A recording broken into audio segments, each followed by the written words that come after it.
সূর্যকে দেখেছিলেন, চন্দ্রকে দেখেছিলেন, তারকারাজিকে দেখেছিলেন। দেখার পরে যখন সব ডুবে যাচ্ছিল, তিনি বারবার একটা কথাই বলছিলেন যে ডুবে যায় আমি তাকে মানতে পারি না, সে আমার রব হতে পারে না। তিনি আল্লাহকে বলেছিলেন ইন্নী ওয়াজ্জাহতু ওয়াজহিয়া লিল্লাযী ফাতারাস সামাওয়াতি ওয়াল আরদা হানিফা। আল্লাহ, আমি একমাত্র তোমার দিকেই আমার মুখকে ফিরিয়ে দিলাম, কেননা তুমি আল্লাহ আসমান এবং জমিনের সৃষ্টিকারী।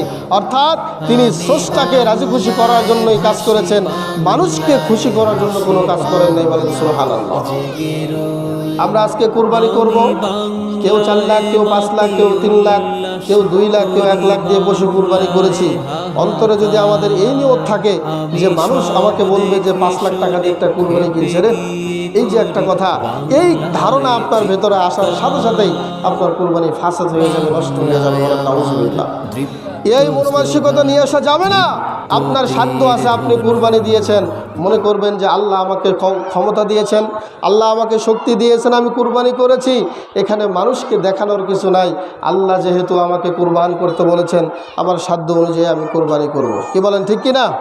মানুষকে দেখানোর জন্য যে কোনো আমল করলে এটা শিরকের পর্যায়ে চলে যায়। বলেন নাউজুবিল্লাহ। বিশ্বনবী বলেছেন মান সাল্লা ইউরাইন নাস, যে মানুষকে দেখানোর জন্য সালাত আদায় করে ফাকাদ আশরাকা, সে শিরক করলো, সে শিরকের মধ্যে নিবদ্ধিত হলো। সম্মানিত উপস্থিতি, আজকের এই ঈদুল আজহার জামাতের শেষে, এই খুতবার শেষে আমরা আল্লাহর কাছে দোয়া করি আল্লাহ রাব্বুল আলামিন যেন আমাদের সকলকে রিয়া মুক্ত থেকে, লোক দেখানো থেকে মুক্ত হয়ে আল্লাহকে রাজি খুশি করার জন্য যেন কুরবানি করার তৌফিক দেন। সকলে পড়ি আমিন। একমাত্র আল্লাহকে রাজি খুশি করার জন্যই আমরা যেন কুরবানি করতে পারি। আল্লাহ আমাদেরকে সে তৌফিক দান করুক। সকলে পড়ি আমিন। আজকে ঈদুল আজহার এই দিনে